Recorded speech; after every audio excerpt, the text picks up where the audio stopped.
I've been with this restaurant chain now for the better half of 8 years. Last week I transferred into one of our smaller locations. This would turn out to be a big mistake.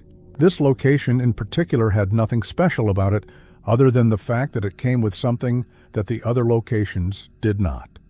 Sitting in a poorly lit lobby in the middle of nowhere, I found myself interacting with some of the night crew. It was simple small talk, and honestly, I was beginning to like it here. That was, of course, until Jake, one of the team leaders, gave me a sheet of paper and told me to read it. I smiled warmly at him before grabbing the paper and setting it down in front of me, beginning to read it to myself. Rules of the night shift were the words spread out in big bulk lettering across the top of the paper. Rules.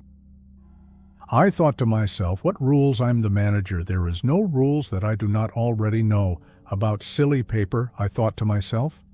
I started to crumple up the paper and toss it into the garbage next to me when I heard a stern but calm voice come from behind me. I wouldn't do that if I were you. I spun around to see Jake standing just a few feet away, with his hands on his hips looking me up and down. I gave you that list for a reason. I recommend you read and follow it to the letter, he said as he walked backward into the kitchen of the restaurant. I uncrumpled the paper and took another look. Rule 1.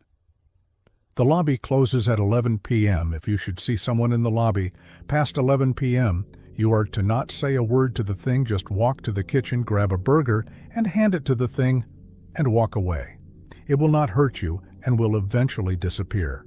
If you so happen to break this rule, simply walk away to the office and stay there until the clock hits 12 a.m. Rule 2. Between 8 p.m. and 9 p.m., there will be a man who appears at the drive-through window, but you will never hear the beep in your headset go off. Just go to page 2 on your register and tell him he is all set, and move him along to the next window. Do not make eye contact.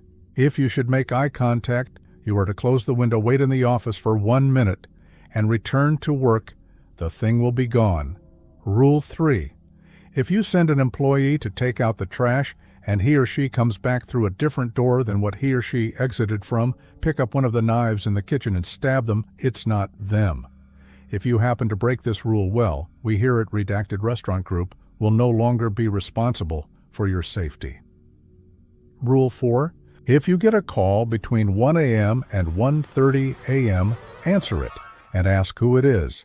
If they reply with Alex, then you are safe and may feel free to answer any of their questions they may have. If it is not, then you must hang up the phone and hide under your desk for 30 seconds, and then continue your night. Rule 5. At any point during your shift, if you enter the office and come back out to see the restaurant, to not be the same as it was when you entered. Return to the office, wait 30 seconds, and walk back out. If you break this rule, well, you may never be seen again. I read over the rules a few more times, laughing it off to be some kind of joke on the new guy. Good one, guys, I know. Nobody likes the manager. But really? You couldn't come up with something different, I said with a chuckle. However, my laughing was quickly interrupted by a deep, raspy voice coming from the other side of the counter. What's so funny? I went to reply when I stopped myself. Something was off. Now, I am not a judgmental person, but this man was covered in scars and looked like he'd been through something so bad it could not be repeated. I looked down at my watch, 11:10 p.m., thinking to myself and remembering Rule 1, this must have been a test to see whether or not I could follow simple instructions. I walked away and grabbed a hot burger that was sitting on the heat chute in the kitchen. I turned back and handed it to the man, who simply nodded his head and walked away. The rest of the night was pretty normal, and I honestly thought that there would be no more surprises, now that upper management knew I could follow simple instructions, right? 12:55 a.m. came around and the trash had yet to be taken out. I looked toward the drive-through area where the night person, Julia, was standing. "Hey, Julia, take out the trash for me, would you?" I said, shouting from my office. She took a few bins out, and I saw her come in and out for the next few minutes, hauling more and more garbage out. I got lost with doing work on my store computer and jumped, clearly startled at the sound of the store phone ringing. I picked it up and went to begin saying the thank you for calling message when I stopped and remembered Rule 4. I glanced at the time, 1:05 a.m. But before I could ask who was calling, I noticed that Julia had returned, except she came from the opposite side of the restaurant from where she left to tell me she had finished with the trash. Remembering Rule 3, I sprung out of my chair for the knife in the kitchen, but panic washed over me as I did so, stopping me dead in my tracks. There was nothing in the rules about what I should do if two rules happened at once. I grabbed the knife and plunged it into Julia's chest over and over again, before watching her lifeless body fall to the floor. I soon realized my mistake. I never completed Rule 4. I ran back to the phone, which was now hanging off the hook in the office, and proceeded to say, "Who is this?"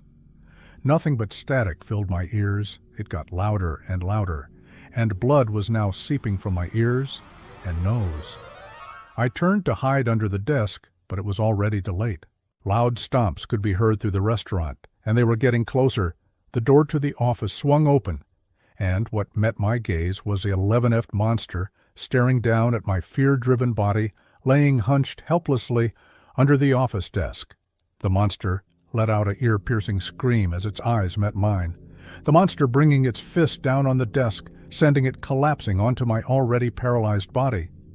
And just like that, it was over. I blacked out. I eventually came to, and when I did, I was met with a bald man staring back at me. "Ah, I see you met our nice monster who lives in the woods," he said, looking down at me, holding his hand out, as if to lend me a hand back to my feet. "Nice?" I yelled in return. "That thing tried to kill me." The man glanced over at me for a second before sticking his hand out and handing me an envelope. I opened the envelope and looked inside. It was filled with all crisp new $100 bills. "That is for you as a little bonus for doing such a good job on your first night here." I looked up at him and began to speak when he waved his finger in my face in a dismissive manner. No need for a response. There is plenty more where that came from if you wish to continue your journey with the Redacted Restaurant Group. Good day," he said, turning away and walking out the office as if nothing had even happened. I decided to return to that location and been here for a year. Now the rules are still the same, but it seems to be getting worse each night. I stay. I think I even discovered a new rule with the meat freezer lord. Help me.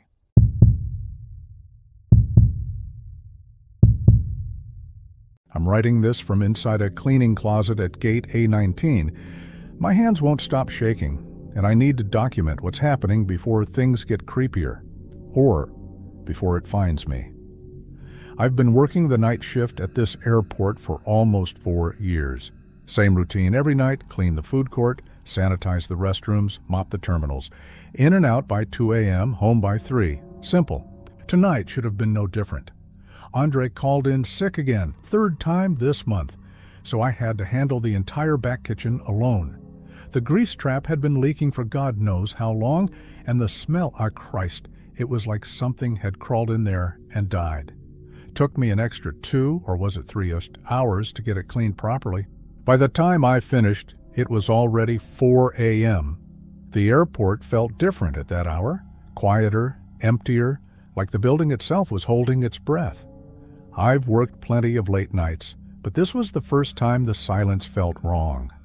I started my usual route to the employee exit near gate B12. That's when I realized something was off. The hallway seemed longer than usual. Not dramatically, just enough to make me second-guess myself. Maybe the exhaustion was getting to me. Double shifts will do that. But then I reached where the exit should be, and there was nothing. Just another corridor stretching into darkness. I backtracked, thinking I'd taken a wrong turn, but every pathway I tried led to more empty gates, more endless hallways. The fluorescent lights hummed overhead, casting everything in that sickly yellow glow that makes everything look like a hospital. Then every light in the terminal went out. Knock, knock, knock. 3 deliberate blows against the floor-to-ceiling window at gate A23. The sound echoed through the empty terminal like gunshots. I froze. Outside the window was nothing but darkness. The knocking came from the outside, but we're on the second floor. There's nothing out there but a 40-foot drop. My heart was hammering as I approached the window, trying to stumble with the seats in the middle of the dark. I pressed my face against the glass, trying to see through the reflection of the terminal lights. Nothing. Knock, knock. I jumped. The sound this time came from gate A22. Closer. The sound was following me. I started walking faster, my footsteps echoing in the empty, pitch-dark space. The knocking continued, moving from window to window, always one gate ahead of me. Each knock was precise, deliberate, like something was pacing me from outside. That's impossible. I know it's impossible, but I could hear it clearly, sharp knuckles against glass, keeping perfect time with my movement. Knock, knock, knock, gate A21 now. The sound was getting more violent, more insistent. The darkness was absolute. Not even the emergency lighting kicked in. In 4 years of working here, I'd never seen the airport lose power completely. The backup generators should have knock, knock, knock right next to me. So close I could feel the vibration through the floor. I ran. I couldn't see anything, but I knew these halls well enough to navigate by memory. I stumbled through the darkness, my breathing ragged, the knocking following me like a predator stalking prey. Knock, knock, knock, knock, knock, knock. I found this cleaning closet by accident, literally running into the door in my panic. The moment I got inside and locked it, the lights came back on. I could see the light under the door crack, but in here, it's still dark. I've been hiding for 20 minutes now, typing this on my phone. The knocking has stopped, but I can hear something else now. Movement. Footsteps in the terminal. Heavy, deliberate steps. Something that shouldn't be there. I can see shadows moving past under the door, passing back and forth like they're searching for something, searching for me. I just tried calling security, but there's no signal. My phone shows full bars, but every call goes straight to a busy signal. Even 911 won't connect. The footsteps have stopped stupidly close to me. It's completely silent now, which somehow feels worse than the knocking. At least then, I knew where it was. Wait. There's something scratching at the door, like fingernails dragging across metal. The scratching is getting more frantic.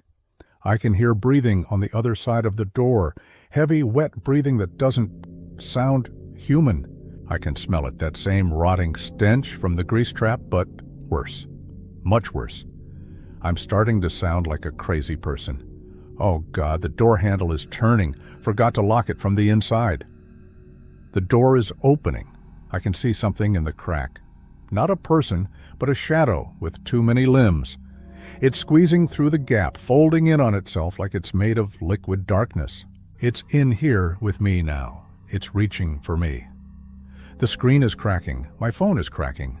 Everything is update from airport security.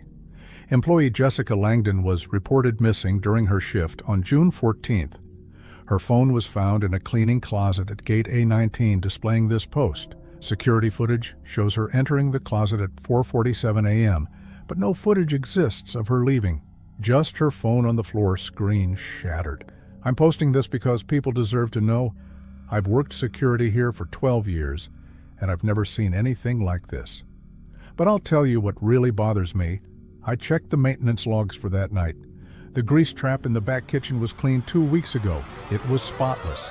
There was nothing there that should have smelled like death.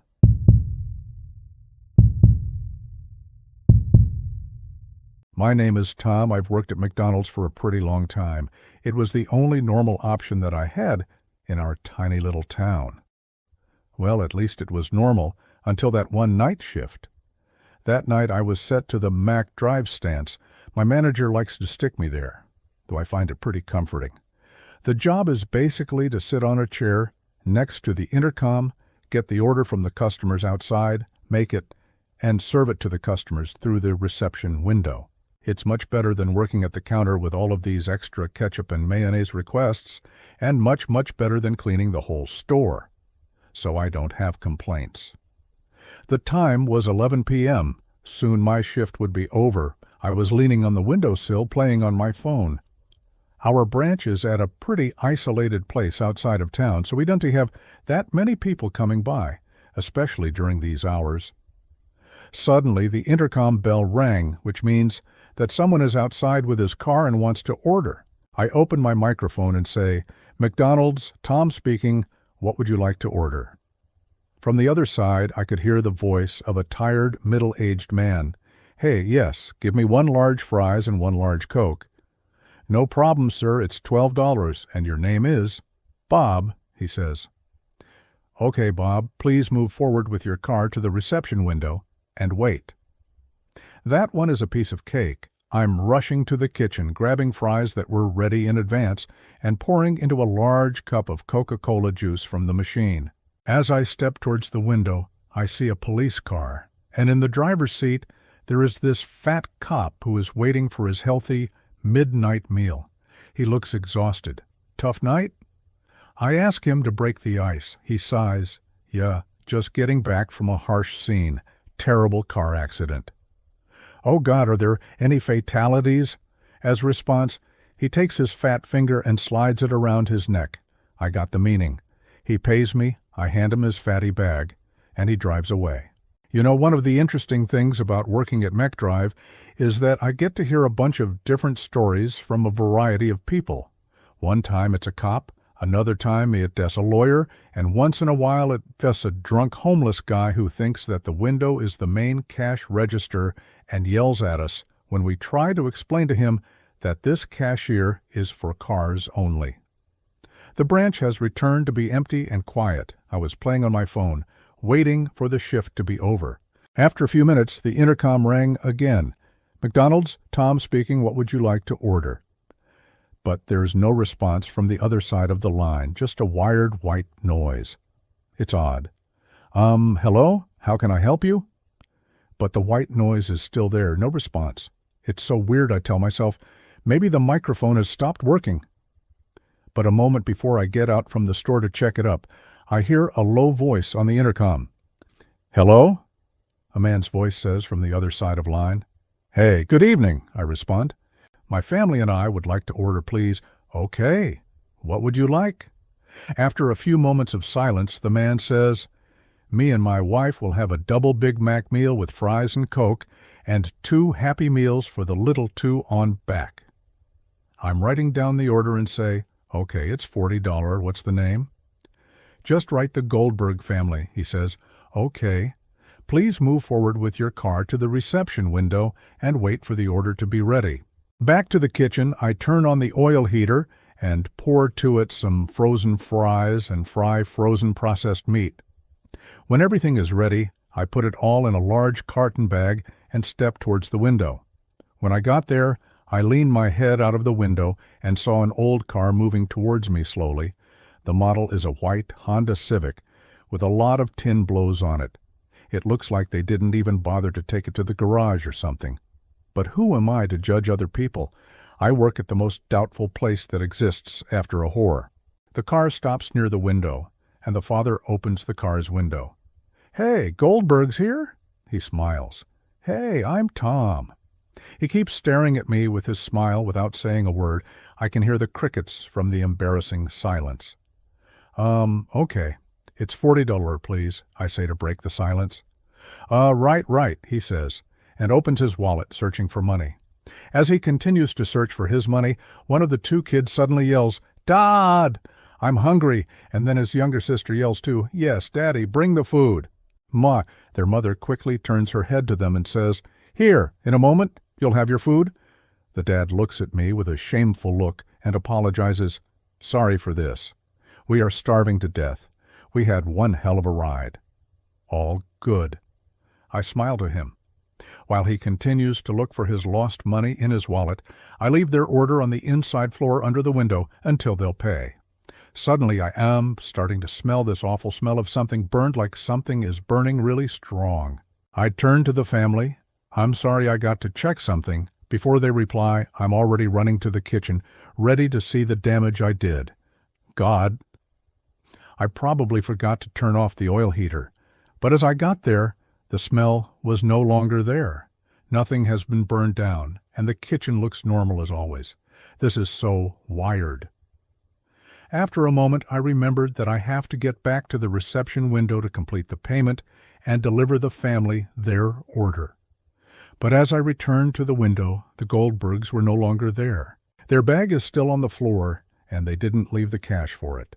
I took my head outside from the window, and there was no sign of them or their old rusty car. A few moments after my shift was over, as I was driving home, I thought to myself, why the hell they leave without taking their meals if they were starving?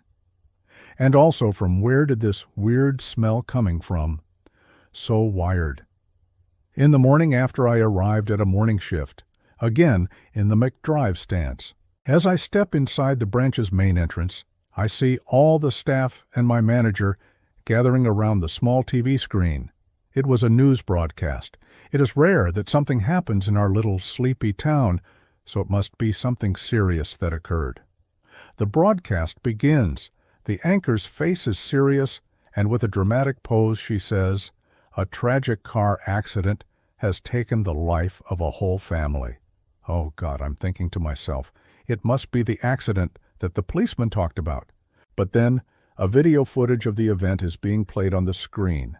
In the video, there are a lot of emergency forces surrounding a vehicle that is on fire, and the vehicle is white, Honda Civic, with a lot of tin blows on it, just like the Goldbergs won. As I'm trying to figure out what the hell is going on, the anchor continues. The Goldberg family were on their way from a long road trip, and all they wanted was to stop by at the close McDonald AS branch, just around the corner. But a few moments before, their car suddenly deteriorated to the side of the road, and the result was fatal. The vehicle crashed into an electric pole that was at the corner. Because of their high speed, the pole collapsed on the car and blew up, and the car caught fire, leaving the father, mother, and their 2 children to burn to death. The report ended. I stare at the TV screen, still can't believe what I just heard, mumbling to myself, what the hell? They died? Cannot be true. I saw them alive yesterday. They did make it to the branch. I fucking took an order from them, and suddenly, before I can finish my mind, the intercom bell rings. It takes me a few seconds to realize, and it rings again. "Tom," my manager accelerated at me. "What are you waiting for? There are customers outside. Answer them." With my hand shaking and my heart beating fast as hell, I open up the microphone and say, "McDonald's? Tom speaking. What would you like to order?" But then, I hear this voice again. It's the dad. "We didn't take our meals last night. Can you bring us food? We are so hungry."